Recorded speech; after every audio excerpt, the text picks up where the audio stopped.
when it comes to the Winnipeg Jets, I mean, we've all been talking about how it's Leafs and Jets, and that's going to be the matchup to decide the Canadian division in the second round of the playoffs. But at this point, the Leafs are now 6-3 against the Jets in 9 games. And if you think about a couple of the losses they had, Connor Hellebuck had, and listen, I know Hellebuck got lit up a couple, in the Thursday night game against Winnipeg. Right. But there was a couple of games where he had to play out of his mind, or else who knows what this season series would be. And listen, I know the Leafs, they won an overtime game against Winnipeg. They had a shootout win over Winnipeg.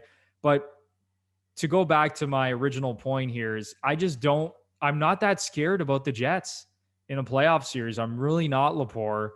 And I think the Leafs have shown the entire season that they're the class of this division.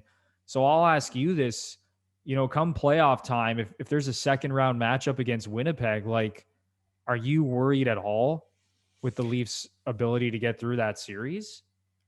I think, asking me if I'm worried, I don't think I'd ever think of it this way. Would you ever play a team in the second round that you have zero worry about? Like, that's a fair point. Probably not. Like, I mean, like, they are a good team. They have really good players. They have a Vezina Trophy winner in nets. They have Paul Maurice, who's a great coach, and I'm sure is extra motivated because he'd love to stick it to the Leafs.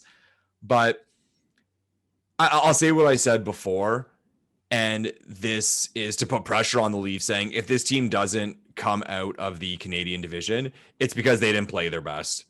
And I would even, if the Leafs and the Jets both play their best, the Leafs will win. And that's the way I feel. So if this team does not beat anyone in this division, it's because they played below themselves, and that's on them. That's it. And it's not because of management. It's not because they didn't put the right team together. It's going to be because this team either, I mean, no, I'm not even going to give that excuse. I was going to say runs into a hot goalie, but no, like, I'm not even going to say, oh, this team ran into a hot goalie, unless it's something absolutely insane, like historically good goaltending by the opposite side. But no, if this team fails to beat any team they could face in the first rounds of the playoffs, it will be because they took their foot off the gas, plain and simple. But I mean, and I had this discussion, and we'll get into a discussion about like the Canadian division in general. I assume, like, based on your tone, Winnipeg versus Edmonton in the first round, like, that looks like that's what it's going to be. You're expecting the Jets? Like, I still think the Jets take Edmonton. And listen, like, easily, or like you wouldn't be shocked if Edmonton won? No, I wouldn't be shocked if Edmonton won. I just think the Jets are a better team. I just think they're a more well-balanced team from top to bottom. I mean, both teams defensively, the Winnipeg is a better just defensive team in general, but both teams, specifically just looking at their D-cores, have a few holes. And listen, you can talk to me about Darnell Nurse and Tyson Barrie all you want, but when you kind of look at the depth of both of their blue lines, there's some issues.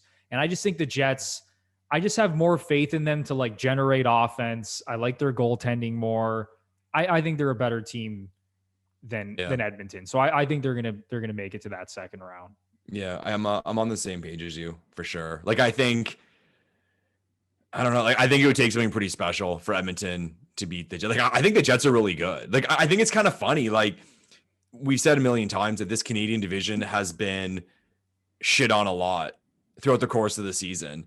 And again, like, not putting the Leaf hat on, like, I've looked at other divisions and said, no, other divisions have some really bad teams or groups of really bad teams. And if you look, certain teams have like essentially unbeaten records against really bad teams. But I almost think like maybe across the league, Winnipeg's not getting the attention they deserve. Because like we've talked about Edmonton, how, and you can't just remove games, but you minus the 9 wins from Ottawa, they're essentially 500. So, okay, if you, I mean, again, it's unfair to do this because everyone gets to play Ottawa in the division, but they have those 9 wins, and we all know what that really is. But Winnipeg, really, like, Winnipeg's been a pretty solid team all year. They have game breakers. Like, Scheifele's a game breaker. Connor's a game breaker. Like, Ehlers, man, that's a playoff guy. Like, I hate to go all old school, but that's the type of guy you love to have in the playoffs. The guy you just know, like, he will score that big goal. He's awesome. Or he will just be that piece of shit, and I mean that in a good way. Like, he's a great player. Like, they have Hellebuck. Like, you mentioned they have problems on D, but, I mean, no team's perfect except for Colorado and maybe Tampa. But I think Winnipeg's underrated. Like I really do. And like that being said, let's say Winnipeg was to beat Toronto in the second round. I don't think there's a team that is so much superior to Winnipeg that I'd be like, oh my goodness, it's a slam dunk.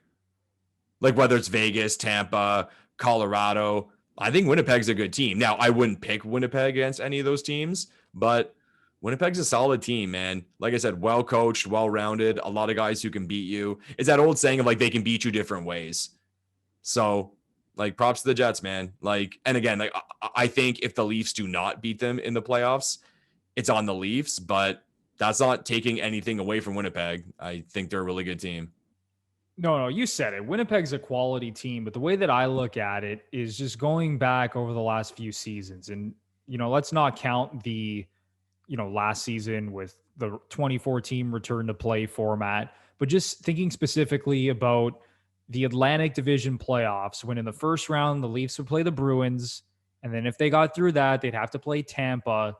It doesn't feel as daunting as that. Yeah, well, that's it. Yeah. And that's the thing, right? So this is really going to be, I don't want to call it the easiest, but if black and white, it is really the easiest road that the Leafs have had in the Matthews era. Let's say the Matthews and Marner and Nylander era. It's not even close. Get to the Final Four here, right? Yeah. Like we've seen, and like at this point, Lepore, I've seen enough.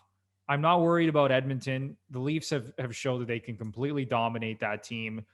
People throwing out, oh, the Habs are going to beat the Leafs in the first round.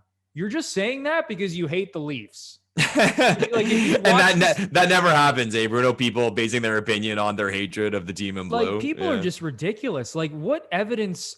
Like bring evidence to me that you've watched in all these games this season that the Habs can beat the Leafs in a 7-game playoff series. Like there's nothing. I'm sorry.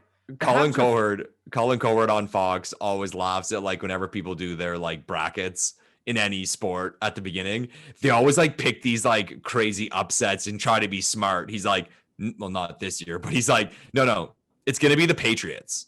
It's going to be the Golden State War. People are always like, oh, this team can upset. No, it's very unlikely. Just go with who should win, right? Like people always try to be cute about it, but and again, anything could happen. But to pick that team, no, it's usually the favorite. You're insane if you're picking, especially in the first round. If you're picking whether it's the Habs or Canucks or Flames, whoever gets that 4th seed, you're insane if you're picking them over the Leafs in a first round series. Of course, anything could happen, but based on all the evidence in front of us this season, and listen, you can make the jokes all you want, how the Leafs lose in the first round every year, haven't won a playoff series since 2004, make all the jokes you want. But based on the way the team is constructed this season, the way they've played, I mean, they're the best team. And it's like you said, Lepore, if they don't get out of this Canadian division, there's no excuses. It's squarely on the players. It's not on Kyle Dubas. It's not on, maybe some of it could be on Sheldon Keefe, depending on the decisions he makes in game and the adjustments and whatever, but it's going to be on the players. Okay. Because they're the most talented team. And as far as I'm concerned, if they don't emerge from the Canadian division, I'll be extremely disappointed. Yeah. It's almost like, again, how catastrophic this would be, how much of a disappointment, back to Money Puck, as we always do. They do a daily thing based on the underlying numbers. They do that pie of like percentage to make the playoffs, win round 1, 2, 3, and then win the cup. And last time I checked it, they gave Colorado, and this is bananas. Like I remember those years with Tampa. I don't even think it was this high. Colorado they gave them like a 24% chance to win the cup. And the Leafs are actually second. I think they're at like 17, which even in normal years would be bananas. And people would say, oh, why are the Leafs the second best team? Like they're not. But again, it's based on their ability to get there too. Like it's based on the total math of it. And like, I remember like the Leafs and Bruins always had brutal percentages because, well, they're a coin flip in the first round.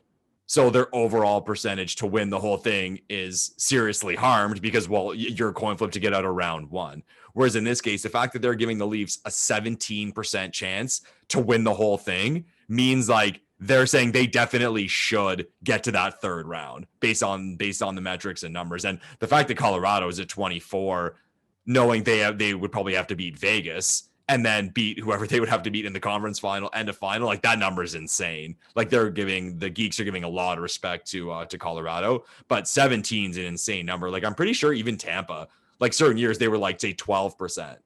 Because again, even if you're a 60% favorite or a 65% favorite, which is a heavy favorite in hockey and hockey playoffs, you have to do it 4 times. So like you're going to get nipped once, right? But again, like based on that 17% number, the Geeks are saying, who run a billion numbers, that the Leafs should be in the conference final based on their abilities. Oh yeah, no, I've seen those numbers on Twitter as well. I believe it's Dom Lucian who he does it too. Yeah, or he has the Leafs at 17% to win the Stanley Cup. Maybe it was Lucian, not Money Puck, and I just got the two confused. But yeah. Yeah, I mean, any analytics, hockey analytics guy you look at probably has similar numbers in that same range. I mean, based on the model they have or whatever. But it does make a lot of sense when you think about it like that, just in terms of the path that they have to get there. So it's looking good for the Leafs. And like we said, if they don't get out of the Canadian division, it's squarely on their shoulders and there's no more excuses.